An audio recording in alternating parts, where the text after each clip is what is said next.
All right, here we are back with another first. Two baits on you. We did the spawning sight fishing one not too long ago. So here we go with spawning when you're not sight fishing. So catching bedding bass, spawning bass without looking at them. Now, I know a lot of people, they get really frustrated and they don't like looking at spawning bass and trying to catch them off the bed.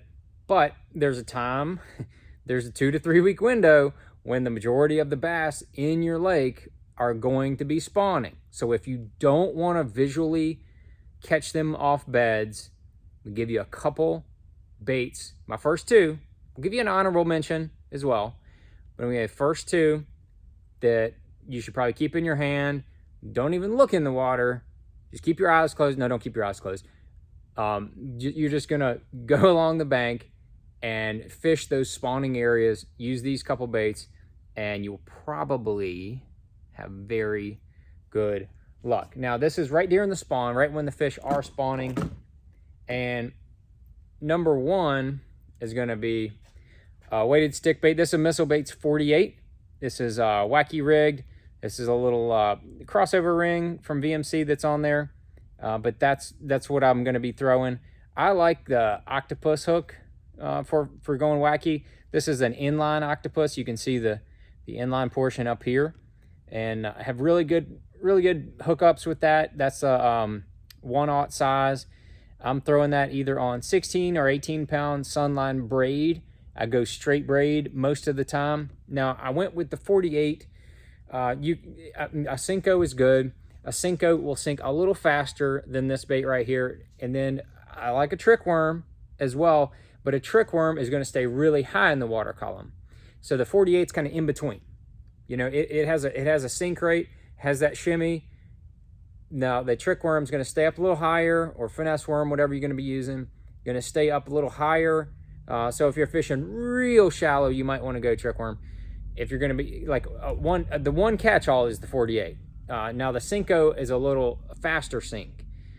So if you're fishing 4, 5, 6 feet deep or deeper, and you're going to go wacky, you may want to go with the Senko. It's a little bit deeper, but I'm telling you, the one catch-all, best all around, would definitely be the 48 in my opinion.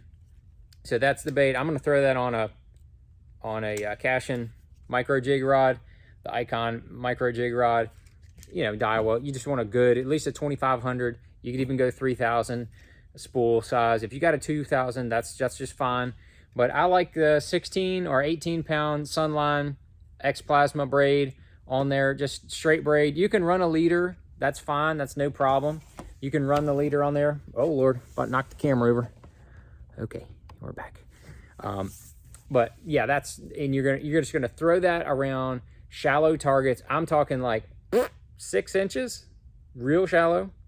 Get up there real shallow, and then just kind of twitch and work it out around cover.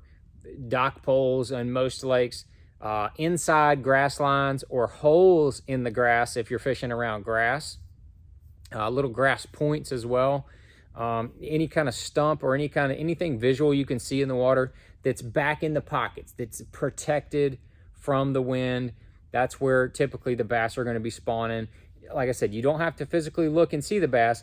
Making really long casts this time of year is key for catching fish without looking at them.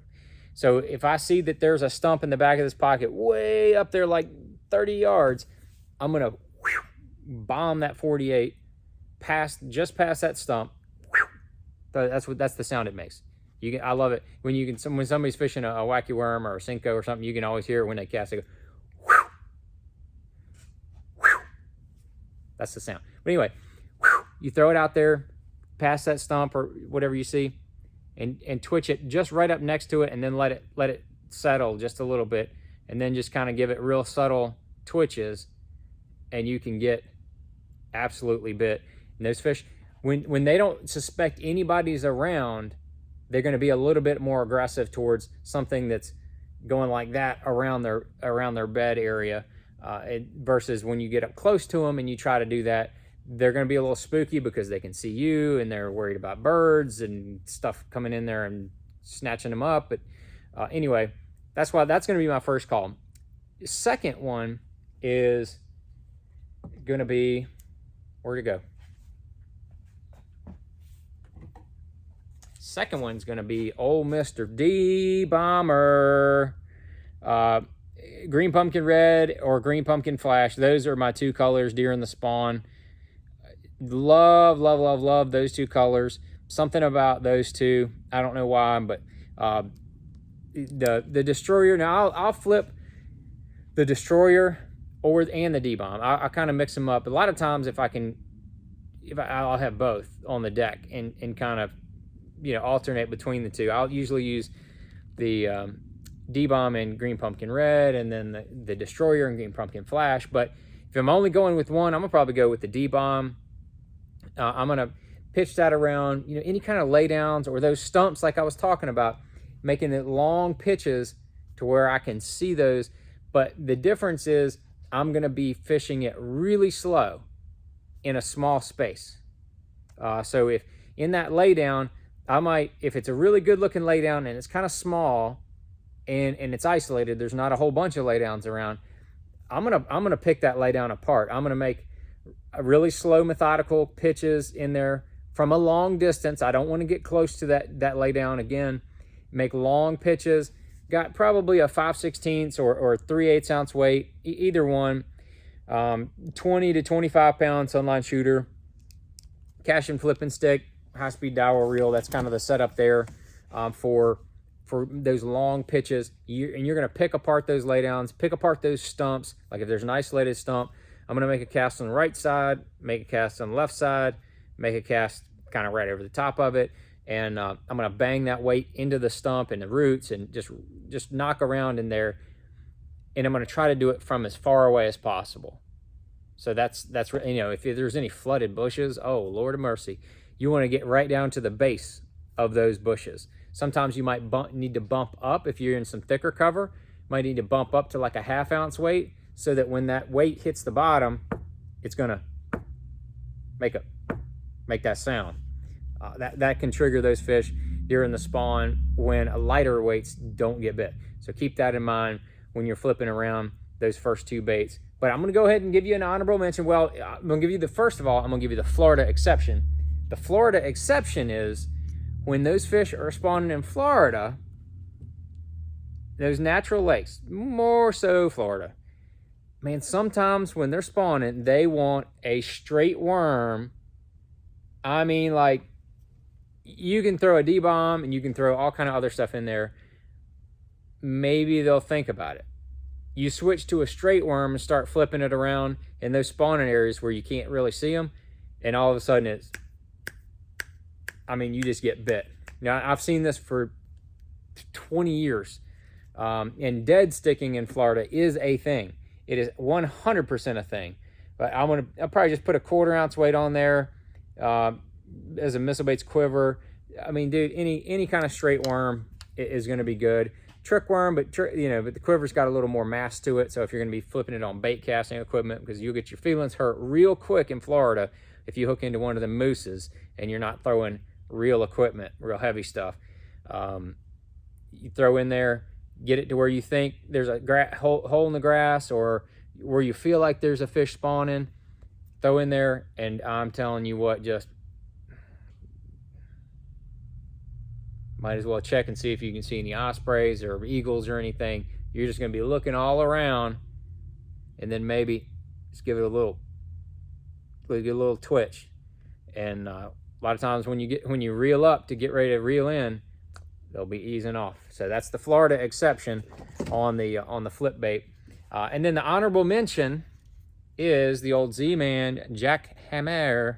That's the Heights Hot Crawl. That is a beautiful color. It's green pumpkin and red. Interesting. It's almost like I really like that color during the spawn. So there it is. The Heights Hot Crawl. Green pumpkin is really good in the clearer water, dirtier water. I do like black and blue in the dirtier water during the spawn. It's an experience thing. I've just had really good luck. You may want to think about it or try that. But this one is good when the water's a little bit clearer, that Heights Hot Crawl. And I put that's a GP Lava Crawl. Shockwave 3.5, that's one that's just a little bit darker, doesn't have as much orange on it.